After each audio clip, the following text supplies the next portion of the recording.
प्रायः साधकों की यह धारणा रहती है कि करने से ही सब कुछ होता है, इसीलिए शुभ कर्म करना चाहिए। यह धारणा बहुत अच्छी है, पर कर्म कर्ता के अधीन होता है, अतः कर्ता जैसा होता है उसके द्वारा कर्म भी वैसे ही होते हैं। कर्म योग भी निष्काम कर्म से नहीं होता, अपितु निष्काम कर्ता से होता है। अतः स्मरण कीर्तन जप ध्यान स्वाध्याय आदि करना बहुत उत्तम है और करना भी चाहिए, परंतु जप ध्यान आदि कर्म एक तो स्वतः होते हैं और एक करने पड़ते हैं। जब तक कर्ता में भाव नहीं है तब तक उसे जप ध्यान आदि करने पड़ते हैं, और पर भाव होने से उसके द्वारा स्वतः स्वाभाविक ही जप ध्यान आदि होते हैं और तेजी से होते हैं। कर्ता में भाव कैसे आए, इस पर विचार करें। जहाँ हम मैं हूँ इस प्रकार अपने आप को मानते हैं, वही यह मान लें कि मैं भगवान का हूँ। इस प्रकार जब मैं पन में अटल भाव हो जाएगा तब निरंतर स्वतः भगवान का भजन होगा।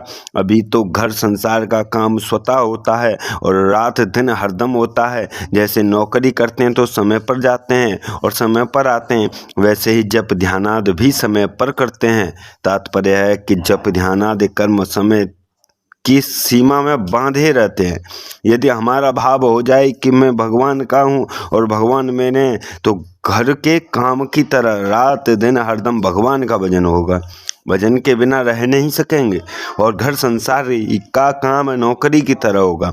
अतः कर्ता में परिवर्तन होने कर्मों में स्वतः स्वाभाविक और शीघ्रता से परिवर्तन हो जाता है। साधक यह भूल करता है कि मैं हूँ के स्थान पर अपना नाम वर्ण आश्रम जाति संप्रदाय आदि को बैठा देता है और मैं अमुक नाम वाला हूँ, मैं अमुक वर्ण वाला हूँ, मैं साधु हूँ, मैं गृहस्थ हूँ आदि अनेक मान्यताएं कर लेता है।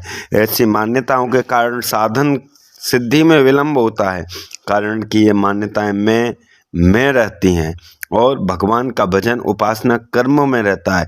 साधक को चाहिए कि वह मैं भगवान का हूँ, इस प्रकार में भगवान को रखे और वर्णाश्रम आदि को कर्म में रखे। तात्पर्य है कि भीतर से मैं तो भगवान का हूँ ऐसा मानते हुए बाहर से नाटक में स्वांग की तरह अपने वर्णाश्रम आदि के कर्तव्य का पालन करता रहे। जहाँ साधक मैं हूँ मानता है वहाँ भगवान उससे भी अधिक सूक्ष्म रूप से विराजमान है। मैं हूँ क्षेत्रज्ञ अर्थात क्षेत्र शरीर को जानने वाला है, और भगवान कहते हैं कि सब क्षेत्रों में क्षेत्रज्ञ मैं ही हूँ। क्षेत्रज्ञ चापी माम विद्धि सर्व क्षेत्रेषु भारत। गीता में 13वें अध्याय के दूसरे श्लोक में कहा है कि तात्पर्य है कि क्षेत्रज्ञ तो केवल एक शरीर के साथ संबंध रखने वाला है, पर क्षेत्रज्ञ में जो परमात्मा है उनका किसी शरीर से साथ संबंध नहीं, और सब में परिपूर्ण होने के कारण उनका सबसे संबंध है। वही वास्तव में अपने हैं, और हम जिस शरीर को अपना मानते हैं वह कभी अपना था ही नहीं और न और रहेगा। पर परमात्मा अपने थे और अपने हैं और अपने रहेंगे। वे अपने कभी विमुख नहीं हुए, हम ही उनसे विमुख हुए। वे परमात्मा बड़े मधुर हैं, बड़े प्रिय हैं और वे अपने में हैं। ऐसा मानने पर वे याद किए बिना ही याद रहेंगे, भजन किए बिना ही उनका भजन होगा, चिंतन किए बिना ही उनका चिंतन होगा। उनमें स्वतः ही ऐसी प्रियता होगी जैसे अपने शरीर में और अपने जीते रहने में भी नहीं है। मैं हूँ, मैं जो हूँ है वह शरीर को लेकर उस हूँ में है, रूप परमात्मा ही है। तू है, यह है, वह है, सब जगह परमात्मा ही है, रूप से विद्यमान है।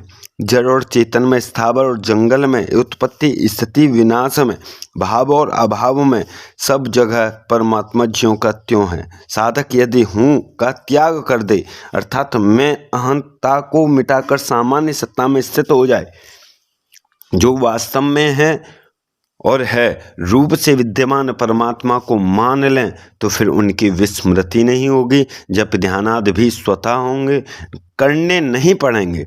अपने प्रभु में स्वतः बनावटी नहीं है, जो अपने में स्वतः है उसकी ओर दृष्टि करने में देरी किस बात की।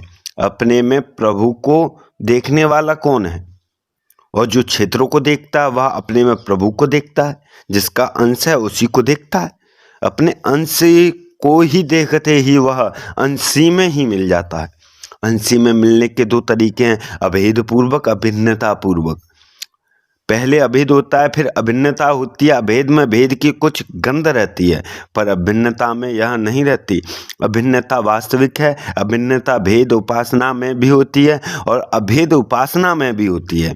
भेद अभिन्नता ऐसी होती है कि जैसे कहीं का लड़का और कहीं की लड़की गृहस्थ में आकर एक हो जाते हैं, तो भिन्न भिन्न होने पर भी उनमें अभिन्नता हो जाती है।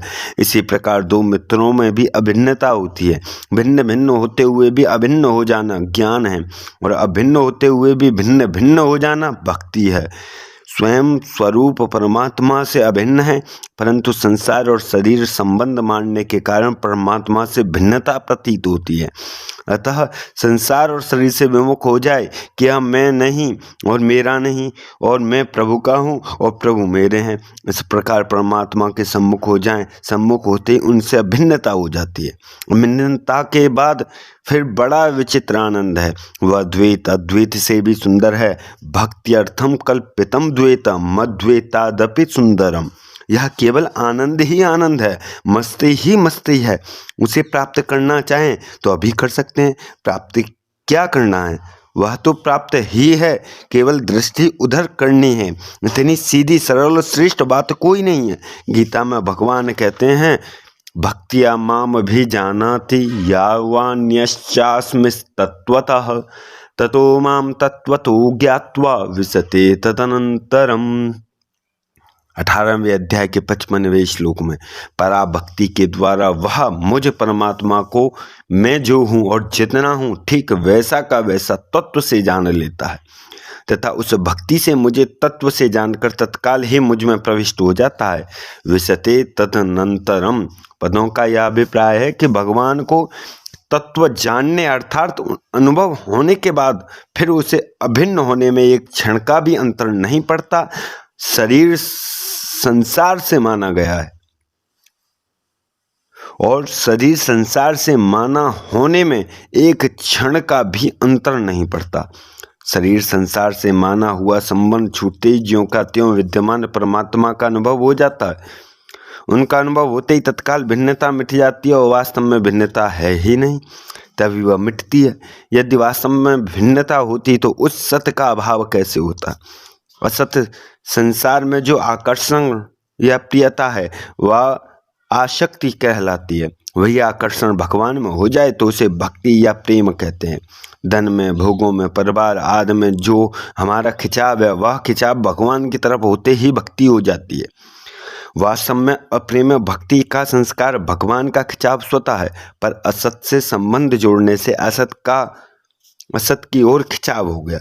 लक्ष्य परमात्मा की प्राप्ति होने पर असत का खिंचाव सर्वथा मिट जाता है।